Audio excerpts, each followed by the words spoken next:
ಓಂ ಶ್ರೀ ಗುರು ಬಸವಲಿಂಗಾಯ ನಮಃ. ಸರ್ವರಿಗೂ ಭಕ್ತಿಯ ಶರಣು ಶರಣಾರ್ಥಿಗಳು. ಕಲ್ಯಾಣ ಕೈಲಾಸವೆಂಬ ನುಡಿ ಹಸನಾಯಿತು. ಕಲ್ಯಾಣ ಕೈಲಾಸವೆಂಬ ನುಡಿ ಹಸನಾಯಿತು. ಒಳಗೂ ಕಲ್ಯಾಣ ಹೊರಗೂ ಕಲ್ಯಾಣ, ಒಳಗೂ ಕಲ್ಯಾಣ ಹೊರಗೂ ಕಲ್ಯಾಣ, ಇದರಂತು ವನಾರು ಬಲ್ಲರಯ್ಯ, ಇದರಂತು ವನಾರು ಬಲ್ಲರಯ್ಯ. ಕಲ್ಯಾಣ ಕೈಲಾಸವೆಂಬ ನುಡಿ ಹಸನಾಯಿತು. ಕಲ್ಯಾಣ ಕೈಲಾಸವೆಂಬ ನುಡಿ ಹಸನಾಯಿತು. ನಿಮ್ಮ ಸತ್ಯ ಶರಣರ ಸುಳುಹು ತೋರುತ್ತಿದೆಯಯ್ಯ, ನಿಮ್ಮ ಸತ್ಯ ಶರಣರ ಸುಳುಹು ತೋರುತ್ತಿದೆಯಯ್ಯ. ನಿಮ್ಮ ಶರಣ ಬಸವಣ್ಣನ ಕಾಂಬೆನೆಂಬ, ನಿಮ್ಮ ಶರಣ ಬಸವಣ್ಣನ ಕಾಂಬೆನೆಂಬ. ತವಕ ಎನಗಾಯಿತು ಕೇಳ ಚೆನ್ನ ಮಲ್ಲಿಕಾರ್ಜುನ, ತವಕ ಎನಗಾಯಿತು ಕೇಳ ಚೆನ್ನ ಮಲ್ಲಿಕಾರ್ಜುನ. ಕಲ್ಯಾಣ ಕೈಲಾಸವೆಂಬ ನುಡಿ ಹಸನಾಯಿತು. ಕಲ್ಯಾಣ ಕೈಲಾಸವೆಂಬ ನುಡಿ ಹಸನಾಯಿತು.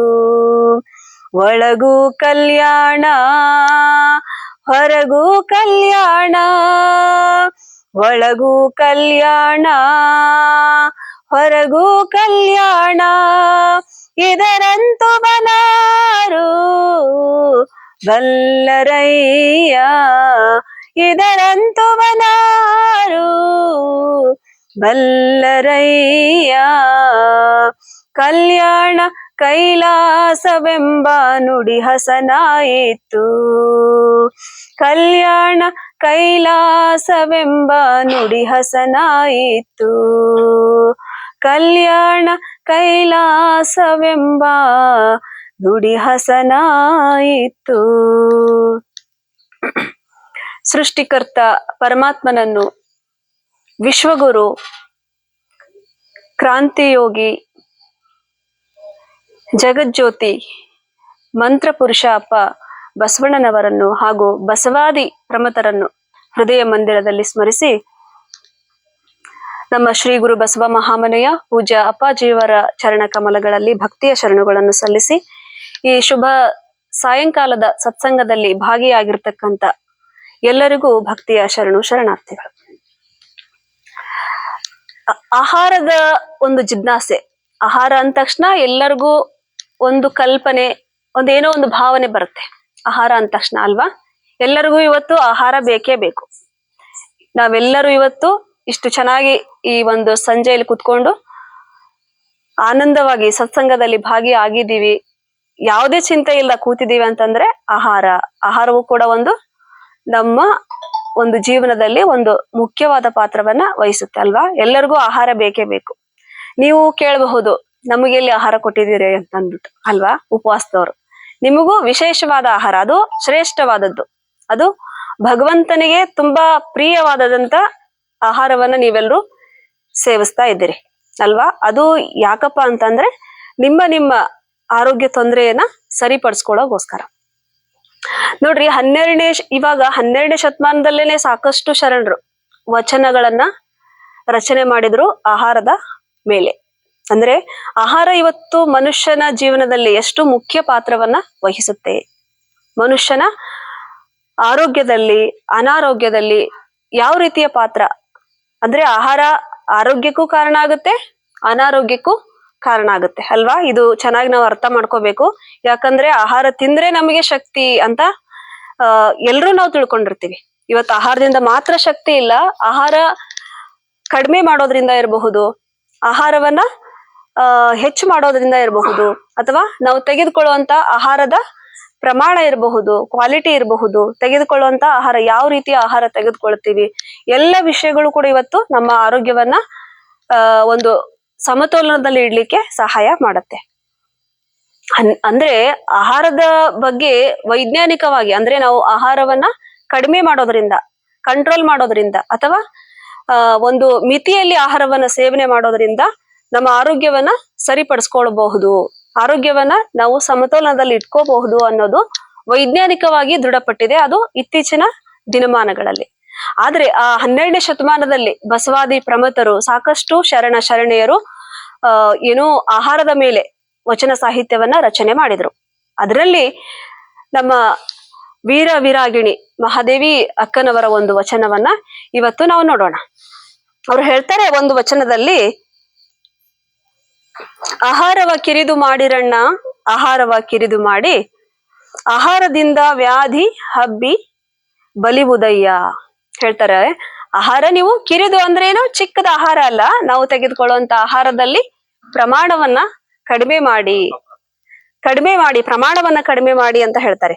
ಆಹಾರವನ್ನ ಕಿರಿದು ಮಾಡೋದ್ರಿಂದ ನಾವು ಏನು ಆಹಾರದಿಂದ ಅವ್ರು ಹೇಳ್ತಾ ಹೋಗ್ತಾರೆ ಏನೇನ್ ನಮ್ಗೆ ವ್ಯಾಧಿಗಳು ಬರುತ್ತೆ, ಒಂದು ಅಲ್ಲ 108 ತಾಪತ್ರಯ ಅಂತ ಹೇಳ್ತಾರಲ್ಲ ಅಲ್ವಾ. ಬಸವಣ್ಣವರು ಹೇಳ್ತಾರೆ ಇನ್ನೊಂದು ವಚನದಲ್ಲಿ, ಒಡಲುಗೊಂಡು ಹುಟ್ಟಿದ ಘಟಕ್ಕೆ ಅಷ್ಟೋತ್ತರ ಶತವ್ಯಾಧಿ. ಅವರು ಕಾಯಿಲೆ ಬಗ್ಗೆ ಹೇಳ್ತಾರೆ.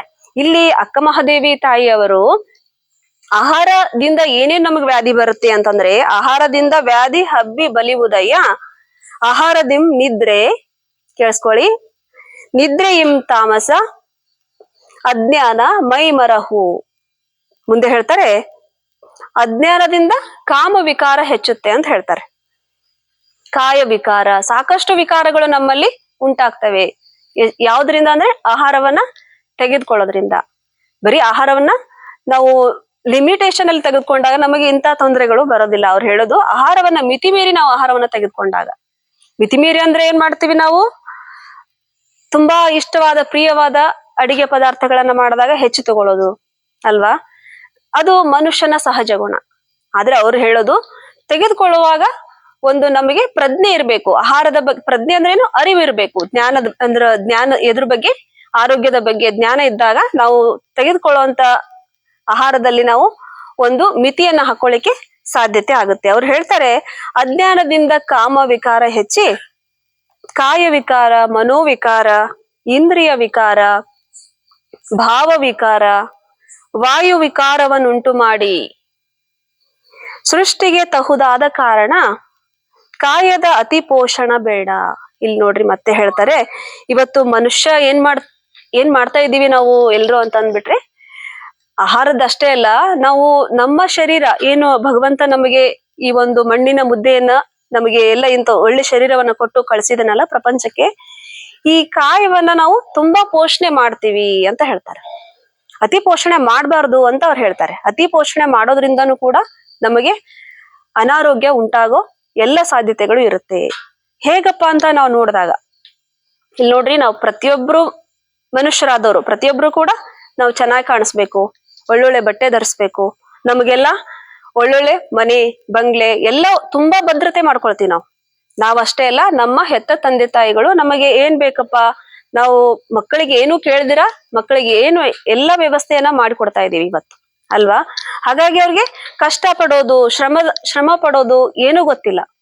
ಏನಾದ್ರೂ ಜೀವನದಲ್ಲಿ ಇವಾಗ ತುಂಬಾ ಚೆನ್ನಾಗಿ ಬದುಕ್ತಾ ಇರ್ತೀವಿ, ಆರೋಗ್ಯ ತೊಂದರೆನೇ ಬರಲ್ಲ, ತುಂಬಾ ಚೆನ್ನಾಗಿ ಏನೋ ಶ್ರಮದಾನ ಮಾಡಿ ದುಡಿದು ಒಳ್ಳೆ ಒಂದು ಹುದ್ದೆಗೆ ಬಂದು ಒಳ್ಳೆ ಜೀವನ ನಡೆಸ್ತಾ ಇರ್ಬೇಕಾದ್ರೆ ಮನೇಲಿ ಯಾರಿಗೋ ಒಬ್ಬರಿಗೆ ಕಾಯಿಲೆ ಬಂದ್ಬಿಡುತ್ತೆ.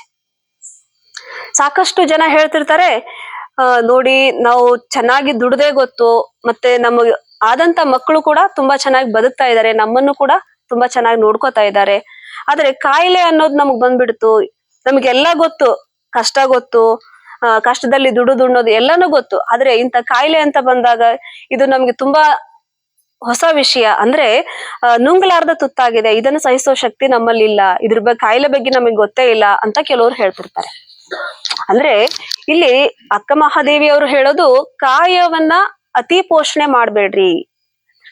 ಅವ್ರು ಹೇಳಿದ ಅಲ್ಟಿಮೇಟ್ ಏನಂದ್ರೆ, ಪ್ರತಿಯೊಬ್ಬ ಮನುಷ್ಯ ತನಗೆ ಬೇಕಾದಂತ ಎಲ್ಲಾ ವ್ಯವಸ್ಥೆಗಳನ್ನ ಸೌಲಭ್ಯಗಳನ್ನ ಮಾಡ್ಕೊಳ್ಳೋ ನಿಟ್ಟಿನಲ್ಲಿ ಪ್ರಯತ್ನ ಮಾಡ್ತಾ ಇದ್ದಾನೆ ಹೊರತು ಕಾಯಿಲೆ ಬಂದಾಗ ಅಥವಾ ಸಂಕಷ್ಟ ಬಂದಾಗ ಅದನ್ನ ಓವರ್ಕಮ್ ಮಾಡುವಂತ ಮನಸ್ಥಿತಿಯನ್ನು ಇವತ್ತು ನಾವು ಬೆಳೆಸ್ಕೊಳ್ತಾ ಇಲ್ಲ. ಅದ್ರ ಕಡೆ ನಾವು ಚಿಂತನೆ ಮಾಡ್ಬೇಕಾದ ಅಗತ್ಯ ತುಂಬಾ ಇದೆ. ಅಂದ್ರೆ ಇವಾಗ ನಾವು ಬರೀ ಕಾಯಿಲೆ, ಇದು ಸಾಂಕೇತಿಕವಾಗಿ ಇವರಲ್ಲಿ ಅಕ್ಕಮಹಾದೇವಿಯವರು ಹೇಳ್ತಾರೆ, ಬರೀ ಕಾಯಿಲೆ ಅಂತ ಅಂದ್ರೆ ಅಷ್ಟೇ ಅಲ್ಲ, ನಾವು ಜೀವನದಲ್ಲಿ ಬರ್ತಕ್ಕಂತ ಎಲ್ಲ ಸನ್ನಿವೇಶಗಳನ್ನ, ಸಂದರ್ಭಗಳನ್ನ, ಕಷ್ಟಗಳನ್ನ ಅದನ್ನ ನಾವು ಮುಂದೆ ಬಗೆಹರಿಸ್ಕೊಳ್ಳುವಂತ ಮನಸ್ಥಿತಿಯನ್ನ ಇವತ್ತು ನಾವು ಬೆಳೆಸ್ಕೋಬೇಕಾದ ಅಗತ್ಯ ಇದೆ.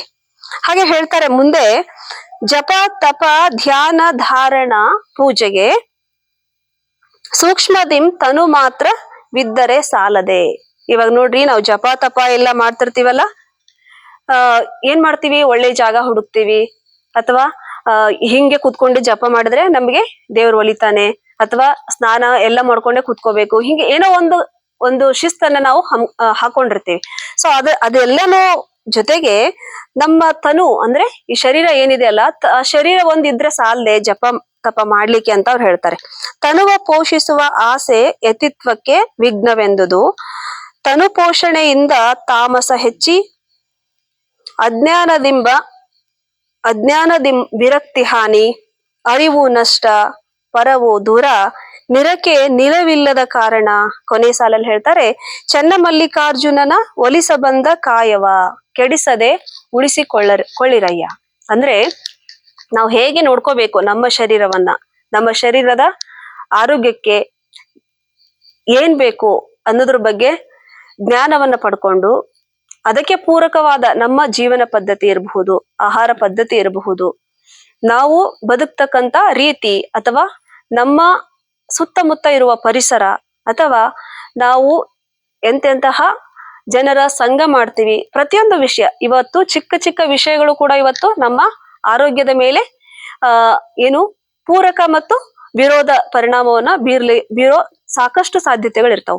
ಇಂಥ ಚಿಕ್ಕ ಚಿಕ್ಕ ವಿಷಯಗಳನ್ನ ನಾವು ಉದಾಸೀನ ಮಾಡದೆ ಈ ವಿಷಯಗಳತ್ತ ನಮ್ಮ ಗಮನವನ್ನ ಹರಿಸಿ ಆ ಒಂದು ನಿಟ್ಟಿನಲ್ಲಿ ನಮ್ಮ ಜೀವನವನ್ನ ಮಾಡಿದ್ದೇ ಆದ್ರೆ, ಅಂದ್ರೆ ಇಲ್ಲಿ ಅಕ್ಕಮಹಾದೇವಿ ಅವ್ರು ಹೇಳೋದು ಆಹಾರ ಕಿರಿದು, ಅಂದ್ರೆ ಅವರು ಸಾಕಷ್ಟು, ನೀವೆಲ್ಲರೂ ಅಕ್ಕಮಹಾದೇವಿ ಅವ್ರದ್ದು ಚರಿತ್ರೆ ಓದಿದವರು ಗೊತ್ತಿರುತ್ತೆ, ಅಥವಾ ಕೆಲವೊಂದು ಅವರ ವಚನಗಳನ್ನು ಓದಿದಾಗ್ಲೂ ಕೂಡ ಗೊತ್ತಿರುತ್ತೆ ಅವ್ರು ಎಷ್ಟು ಕಷ್ಟಪಟ್ರು, ಅವ್ರ ಜೀವನ ಎಷ್ಟು ಮುಳ್ಳಿನ ಹಾದಿಯಾಗಿತ್ತು. ಸೊ ಆದ್ರೂ ಕೂಡ ಅವರು ಪರಮಾತ್ಮನನ್ನ ಒಲಿಸ್ಬಿಟ್ಟು ಅಮರರಾದ್ರು, ಅಂದ್ರೆ ಮಂತ್ರ ಪುರುಷರಾದ್ರು ಅವರೆಲ್ಲರೂ. ಸೊ ಯಾಕಪ್ಪ ಅಂತಂದ್ರೆ ಅವರು ಪ್ರತಿಯೊಂದು ವಿಷಯಕ್ಕೂ ಕೂಡ ತುಂಬಾ ಗಮನ ಕೊಡ್ತಿದ್ರು, ತಮ್ಮ ಆರೋಗ್ಯ ಇರಬಹುದು, ಪ್ರತಿಯೊಂದು ವಿಷಯ. ಮತ್ತೆ ಅವರಲ್ಲಿ ಅಷ್ಟೊಂದು ಛಲ ಇತ್ತು. ಸೊ ಅವರಷ್ಟು ಮಟ್ಟಕ್ಕೆ ನಾವು ಏರದು ಎಷ್ಟು ಜನ್ಮ ಎತ್ತಿದ್ರು ಸಾಧ್ಯ ಇಲ್ಲ. ಆದ್ರೂ ಎಷ್ಟು ಸಾಧ್ಯಪ್ಪ, ಅವರ ನಡೆದ ಒಂದು ದಾರಿಯಲ್ಲಿ ಒಂದು ಕಿಂಚಿತ್ತನ್ನು ನಾವು ಅಳವಡಿಸ್ಕೊಂಡಿದ್ದೇ ಆದ್ರೆ ಆ ಪರಮಾತ್ಮನ ಕರುಣೆಗೆ ಖಂಡಿತ ನಾವೆಲ್ಲರೂ ಪಾತ್ರ ಆಗ್ಲಿಕ್ಕೆ ಸಾಧ್ಯತೆ ಇದೆ ಅನ್ನೋದನ್ನ ಅರ್ಥ ಮಾಡ್ಕೊಂಡು, ಒಟ್ಟಾರೆ ಅಕ್ಕಮಹಾದೇವಿ ಅವರು ಹೇಳೋದು, ಈ ಭಗವಂತ ಕೊಟ್ಟಂತ ಶರೀರವನ್ನ, ಈ ಶರೀರಕ್ಕೆ ಕಾಯಿಲೆ, ಅಂದ್ರೆ ನಾವೆಲ್ಲರೂ ಮನುಷ್ಯರು, ನಮಗೆ ಕಾಯಿಲೆ ಎಲ್ಲ ಬರೋದನೆ. ಆದ್ರೆ ಆ ಕೊಟ್ಟಂತ ಶರೀರವನ್ನ ಸಾಕಷ್ಟು ಆದಷ್ಟು ಅನಾರೋಗ್ಯದಿಂದ ದೂರ ಇಟ್ಟು ಆರೋಗ್ಯದ ಕಡೆ ಯಾವ ರೀತಿ ನಾವು ಬದುಕ್ಬೇಕು, ಆ ಬದುಕಿನ ಕಡೆಗೆ ನಮ್ಮ ಪ್ರಯತ್ನಗಳು ಯಾವ ಮಟ್ಟದಲ್ಲಿರ್ಬೇಕು, ಯಾವ್ಯಾವ ರೀತಿಯ ಪ್ರಯತ್ನಗಳನ್ನ ನಾವು ಮಾಡ್ಬೇಕು ಅನ್ನೋದನ್ನ ಅರ್ಥ ಮಾಡ್ಕೊಂಡು ಭಗವಂತನ ಕೃಪೆಗೆ, ಅಂದ್ರೆ ಭಗವಂತನ ಮುಂದೆ ಕೂತ್ಕೊಂಡು ಜಪ ತಪ ಮಾಡೋದು ಅಂತ ಅವ್ರು ಹೇಳಲ್ಲ. ಆ ಒಂದು ನಿಟ್ಟಿನಲ್ಲಿ ನಮ್ಮ ಆರೋಗ್ಯವನ್ನ ಕಾಪಾಡ್ಕೊಂಡು ಒಳ್ಳೆ ರೀತಿಯಲ್ಲಿ ಬದುಕನ್ನ ಕಟ್ಕೋಬೇಕು ಅಂತ ಹೇಳಿ ಅವರು ಈ ವಚನದಲ್ಲಿ ನಮಗೆ ಒಂದು ಸಂದೇಶವನ್ನ ಕೊಡ್ತಾರೆ. ಈ ವಚನದ ಏನಪ್ಪಾ ಅರ್ಥ ನಾವು ನೋಡ್ತಾ ಹೋದಾಗ ತುಂಬಾ ಅದ್ಭುತವಾದ ಆರೋಗ್ಯಕ್ಕೆ ಸಂಬಂಧಪಟ್ಟಂತಹ ಇದು ವಚನ. ಇದು ಒಂದೇ ಅಲ್ಲ, ಸಾಕಷ್ಟು ವಚನಗಳನ್ನು ಕೂಡ ಅವರು ಬರೆದಿದ್ದಾರೆ. ಬೇರೆ ಬೇರೆ ಶರಣರು ಕೂಡ ಅದ್ಭುತವಾದ ಚಿಕ್ಕ ಚಿಕ್ಕ ತ್ರಿಪದಿಗಳನ್ನ ತಗೊಳ್ರಿ, ಸರ್ವಜ್ಞವ್ರು ತಗೊಳ್ರಿ, ಆಮೇಲೆ ವೈದ್ಯ ಸಂಗಣ್ಣವರು, ಸಾಕಷ್ಟು ಶರಣರು ಆರೋಗ್ಯದ ಬಗ್ಗೆ ವಚನಗಳನ್ನ, ಸಾಹಿತ್ಯವನ್ನ ರಚನೆ ಮಾಡಿದ್ದಾರೆ. ಅದನ್ನ ಓದ್ಕೊಂಡು ಅದರಲ್ಲಿ ಇರ್ತಕ್ಕಂಥ ಅವರು ಏನು ಬರ್ತಿದ್ದಾರೆ ಅಂದ್ರೆ ಸುಮ್ನೆ ಕೂತ್ಕೊಂಡು ಕಲ್ಪನೆ ಮಾಡಿ ಕವಿಗಳು ಹೇಗ್ ಬರೀತಾರಲ್ಲ ಹಾಗೆ ಬರ್ದಿಲ್ಲ. ಅವರು ಏನನ್ನ ಮಾಡಿದ್ರು, ಯಾವ ರೀತಿ ಬದುಕಿದ್ರು, ಅದನ್ನ ವಚನ ರೂಪಕ್ಕೆ ಇಳಿಸಿ ನಮಗೆ ಕೊಟ್ಟು ಹೋಗಿದ್ದಾರೆ. ಅಂತಹ ವಚನದಲ್ಲಿರ್ತಕ್ಕಂಥ ಸಂದೇಶವನ್ನ, ಒಂದು ಅರ್ಥವನ್ನ ನಮ್ಮ ಜೀವನಕ್ಕೆ ಅಳವಡಿಸ್ಕೊಳ್ಳುವತ್ತ ನಾವೆಲ್ಲರೂ ಪ್ರಯತ್ನ ಮಾಡೋಣ ಅಂತ ತಿಳ್ಕೊಂಡು ಹೇಳ್ತಾ, ಇದಿಷ್ಟು ಇವತ್ತಿನ ಚಿಂತನ. ಸರ್ವರಿಗೂ ಶರಣು ಶರಣಾರ್ಥಿ.